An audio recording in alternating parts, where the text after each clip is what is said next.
जय हिंद, जय भारत दोस्तों।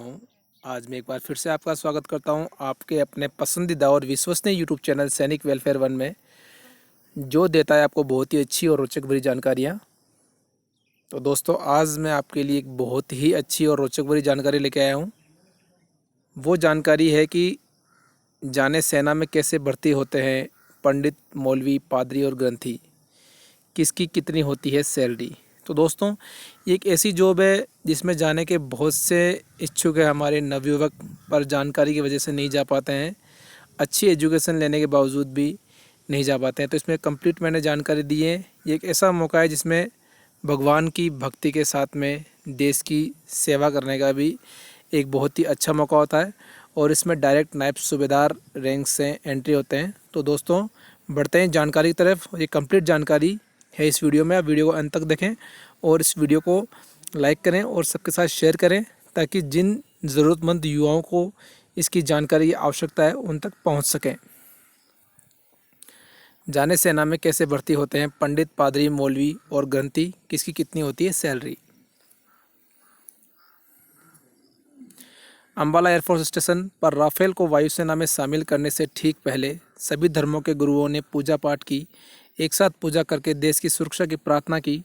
इसमें पंडित, मौलवी, पादरी और सिख गुरु शामिल थे। अगर आपकी रुचि अपने धर्म या अध्यात्म में है तो आप सेना में धर्मगुरु बनकर कैरियर बना सकते हैं। आइए जानते हैं कि सेना में इन धर्म गुरुओं की भर्ती कैसे होती है, ये सेना में क्या करते हैं, क्या इनका काम सिर्फ पूजा करना ही होता है। भारतीय सेना अलग अलग धर्मों के अनुसार धर्मगुरुओं की नियुक्ति करती है। जैसे हिंदू धर्म के लिए पंडितों की, मुस्लिम धर्म के लिए मौलवियों की, सिख धर्म के लिए ग्रंथी की, ईसाई धर्म के लिए पादरी की। ये धर्मगुरु सेना द्वारा संचालित मंदिरों, मस्जिदों, गुरुद्वारों, पूजन, इबादत इबादत इत्यादि का कार्य संपन्न करते हैं। इस धर्मगुरुओं को अपने धर्म के उपदेश भी देने होते हैं, साथ ही आध्यात्मिक रूप से इनका मार्गदर्शन भी करते हैं। सैनिकों के रीति रिवाज आदि की जानकारी भी इन धर्मगुरुओं को रहती है। धर्मगुरु बनने के लिए शैक्षणिक योग्यता किसी भी विषय में स्नातक और संबंधित धर्म डिग्री या डिप्लोमा है।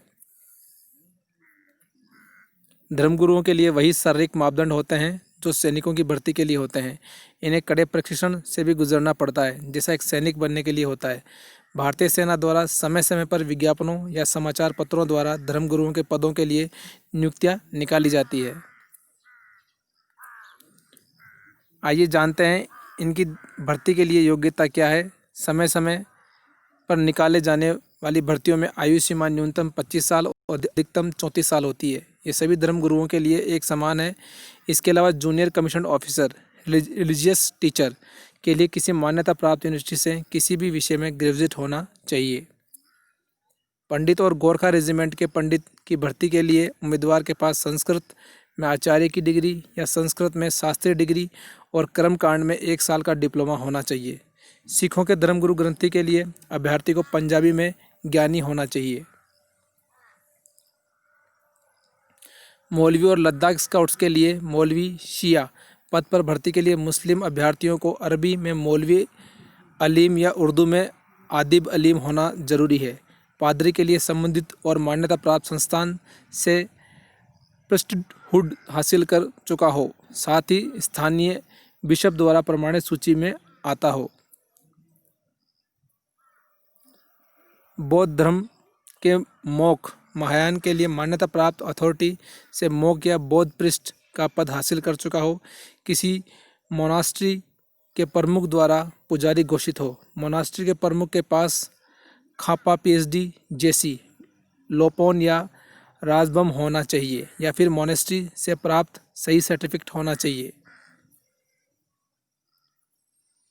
मेडिकल जांच वैसे ही होती है जैसे आम सैनिक की भर्ती के दौरान की जाती है। सामान्य वर्ग के क्रेडिट के लिए लंबाई 160 सेंटीमीटर, गोरखा लद्दाखी के लिए 157 और अंडमान निकोबार लक्षद्वीप के स्थानीय लोगों के लिए 155 सेंटीमीटर होना चाहिए। सीना 77 सेंटीमीटर सबके लिए मान्य है। सेना में पंडित, मौलवी, ग्रंथी और पादरी की सैलरी 57,100 रुपये से लेकर 1,77,000 रुपये तक होती है।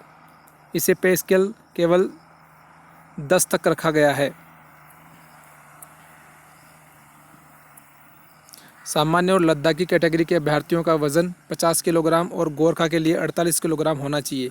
फिजिकल फिटनेस टेस्ट में देखा जाता है कि अभ्यर्थी 8 मिनट में 1.60 किलोमीटर दौड़ पाता है कि नहीं। पहाड़ी इलाके में 5000 से 9000 फीट के लिए 30 सेकंड अतिरिक्त मिलते हैं। 9000 से 12000 फीट के लिए 120 सेकंड अतिरिक्त। तो दोस्तों, आपको ये जानकारी कैसी लगी? कृपया करके इस जानकारी को ज़्यादा से ज़्यादा लोगों तक शेयर करें, व्हाट्सएप के माध्यम से, फेसबुक के माध्यम से, ताकि ज़रूरतमंद अभ्यर्थियों को, जिनको इस न्यूज़ की आवश्यकता है, उन तक ये पहुंच सके और इसका वो फ़ायदा उठा सके। तो दोस्तों, जानकारी ज़्यादा शेयर करें। जय हिंद, जय भारत दोस्तों।